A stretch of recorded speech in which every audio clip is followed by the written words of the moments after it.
For months, I believe I was doing the right thing, offering a safe haven to my younger sister, Julie, when she had nowhere else to turn.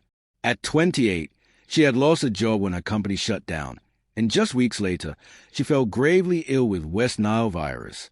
With our parents living far away and her limited circle of friends unable to support her, I took it upon myself to care for her, nurse her back to health, and provide her with a place to stay so she could recover without the added burden of rent.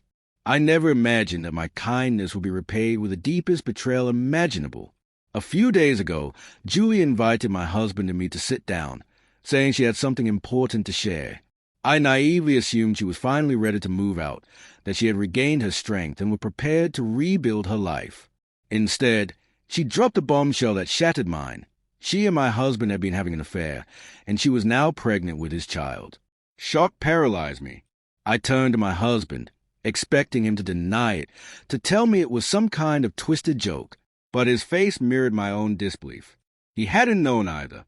Julie had not discussed it with him before making this announcement, and it was clear from his expression that she had blindsided him just as she had blindsided me. But Julie wasn't finished. With unnerving composure, she told me that what was done was done. The past couldn't be changed. And then, with astonishing arrogance, she had the audacity to demand that I leave my own home so that she and my husband could start their happy family together. My fury burned white-hot, but I refused to let them see me break. Instead, I stayed calm, my voice steady as I told her she was mistaken.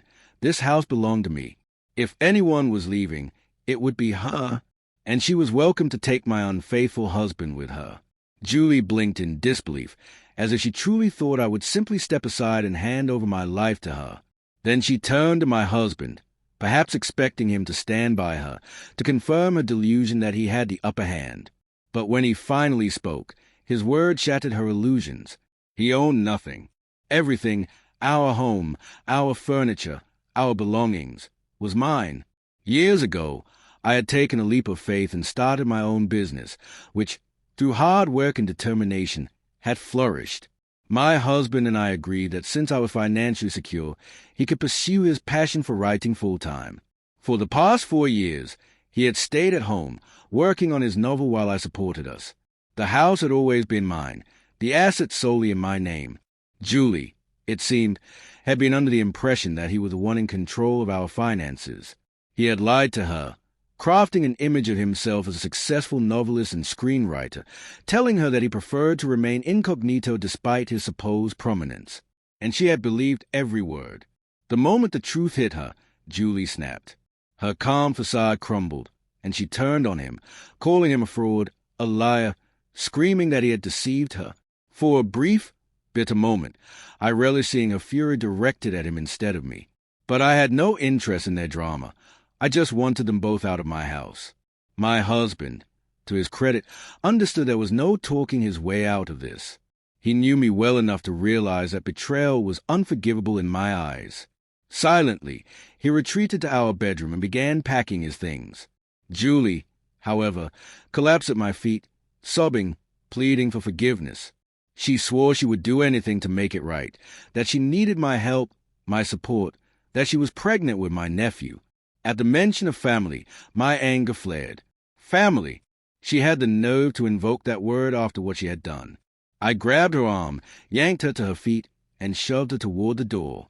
She shrieked, begging me to reconsider, but I didn't hesitate. I threw her out and slammed the door behind her. I wasn't done. Marching to the guest room, I gathered every last one of her belongings, stuffed them into her suitcase, and tossed them onto the porch. When she continued wailing, I issued a final warning: leave, or I would call the police. Still, she sobbed, clinging to the hope that I would relent. But I didn't. I put on my headphones, drowned out her cries, and waited for silence. Eventually, she was gone. My husband emerged soon after, suitcase in hand, murmuring an apology I refused to acknowledge. He left without protest, knowing there was nothing he could say to undo what he had done. That night, I called my lawyer. By morning, the wheels were in motion for my divorce. But my battle wasn't over. The next day, my father called, and to my disbelief, he and my mother took Julie's side. They accused me of being cruel, of lacking compassion for my sister in her time of need. They argued that she had been through so much, losing her job, falling ill, struggling to get back on her feet, and now she was pregnant and alone. They insisted I should forgive her, that I should understand that my husband had manipulated her, that she had been misled into believing she had a future with him. But I didn't care about their excuses. She had still made a choice. She had still betrayed me, and she had still tried to push me out of my own home. I told my parents they were wasting their breath. Then I said something that broke my own heart but needed to be said. I don't have a sister. Since that day, I have cut off contact with Julie and blocked my parents. I refuse to allow anyone into my life who thinks her actions were excusable. And yet, despite knowing I did the right thing, the pain lingers.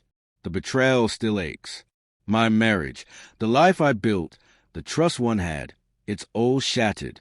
I look back on the past 8 years and wonder if any of it was real. Was this his first affair? Was there more I never knew? How long had I been blind? My husband hasn't tried to reach out.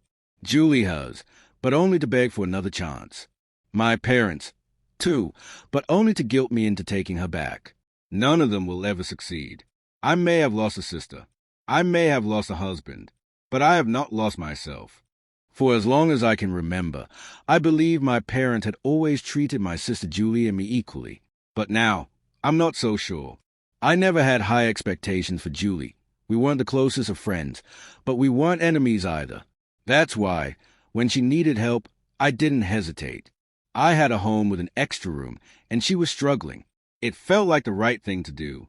Families help each other. My parents encouraged it, and I assumed that was just what family did. But I never imagined she would betray me like this. The pain of a betrayal is something I can't put into words. It wasn't just any betrayal. It was a kind that shatters everything you thought you knew about someone. I had taken her in, cared for her when she was sick, and given her a place to recover. And she repaid me by sneaking around with my husband under my own roof. It's the kind of hurt that digs deep, twisting into every part of you, making you question everything. What's even harder to accept is my parents' reaction. I always thought of them as fair and reasonable people, so I expected them to be furious at Julie for what she did. And, to their credit, they were. They never excused her actions, but instead of standing by me, they chose to focus on what came after. To them, the betrayal was secondary. The bigger issue was how I reacted. They told me that what was done, and that now, as a family, we needed to move on. But how do you move on from something like this? I don't know what's come over them, but their responses left me heartbroken in a way I never anticipated. I feel like I've lost all respect for them, and I don't know if I'll ever get it back. Emotionally, I am drained. Mentally, I throw myself into work because it's the only thing that still makes sense. My personal life is in ruins, and I haven't even told my closest friends yet. But I know I will have to, eventually. My soon-to-be ex-husband and I have many mutual acquaintances, and I'd rather they hear the truth from me than whatever lies he might tell. Right now, I am focused on 2 things, making sure my work doesn't suffer and handling the divorce. I don't think my husband will contest it. I've been fair in the terms, but there's always a chance of unexpected complications, so I'm gathering every document I need to protect myself. Beyond that, I'm doing my best to keep my mind clear. The last thing I want is to let this spiral consume me. Writing all of this out has been more helpful than I expected. The kindness and support I've received from people has meant more to me than I can express. As I predicted, my husband didn't fight the divorce. He sent me a text confirming that the terms were fair. Then, in another message, he said he had been struggling to find the right way to apologize, something that didn't sound weak or insincere. In the end, he simply said it. He was sorry. He admitted that he had lied to Julie to impress her because he felt inadequate. He felt like a failure. He owned nothing. He was financially dependent on me, and his novel wasn't going anywhere. He had spent 4 years working on something that felt meaningless, and it ate away at him. But instead of talking to me, instead of admitting how lost he felt, he let his frustration fester into something darker. Then Julie arrived. She believed his lies, and in a twisted way, it made him feel powerful, important. One thing led to another, and before he knew it, he had made the worst mistake of his life. He said he had never planned to betray me. He thought it would be a one-time mistake, but it spiraled out of control. Despite the guilt, He couldn't stop, because their affair became his escape from everything he hated about his life. Then Julie got pregnant, and the world they had built on deception collapsed. He told me he regretted everything. He knew he had destroyed us. He swore that it was the first and only time he had ever cheated and begged me to believe him, hoping that someday I could forgive him. I cried after reading his message, not because I wanted to forgive him, but because it hurt so much to be reminded of everything I had lost. For 8 years, I believed we had a love built on trust and understanding, and in a single moment, it was gone. The pain of that realization is something only those who have experienced betrayal can understand. A part of me wanted to hate him, to focus on my anger and all the awful things he had done. But the truth is, it still hurts. I hated myself for crying over his words, but after I finished, I did the only thing I could. I blocked him.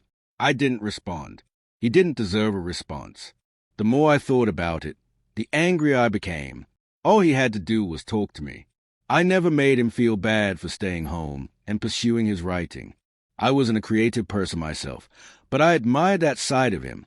I supported him in ways he never even acknowledged. Maybe his own insecurities got the best of him. Maybe other people's comments made him feel small. But after 8 years together, the least he could have done was be honest. We got married to support each other. I would have been there for him. We could have worked through it together. But instead, he turned to my sister. The more I think about it, the more pathetic it all seems. He lied to make himself feel bigger. I loved him for who he was, but that wasn't enough for him. At least with Julie, I understand her motivation. She wanted my life without putting in the effort. She thought she could steal it by getting pregnant and taking my wealthy husband. But now, she's nothing to me. I can erase her from my life. And in a few months, my divorce will be finalized, and my ex-husband will be nothing to me, too. A few weeks later, my parents showed up at my house unexpectedly. They had never made an effort to visit before, and I knew exactly why they were there. The moment I opened the door, I told them plainly, if they came to talk about Julie, I wasn't interested. I wasn't going to waste my time rehashing the same conversation. I set my terms. Either they apologized to me first, or they left. But they refused. They said they were here to discuss Julie, that we needed to find a way to handle this like a family. And just like that, I lost my patience. Families don't do this to each other. At least, not the kind of family I want to be part of. So I laid it all out for them. Every betrayal, every lie, every way they had failed me. By the end, my mother was in tears. My father called me a terrible daughter for making my own mother cry. He said he never wanted to speak to me again. And you know what? I don't care. If anyone is insane here, it's them. Or Julie. Or maybe all three of them. Weeks later, the final truth came out. My ex-husband called me, and for the first time, I listened. Julie had never been pregnant. She lied about everything.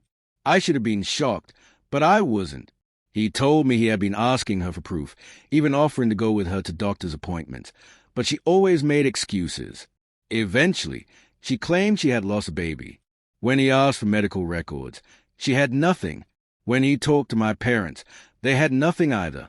It was all a lie, and I feel nothing but relief.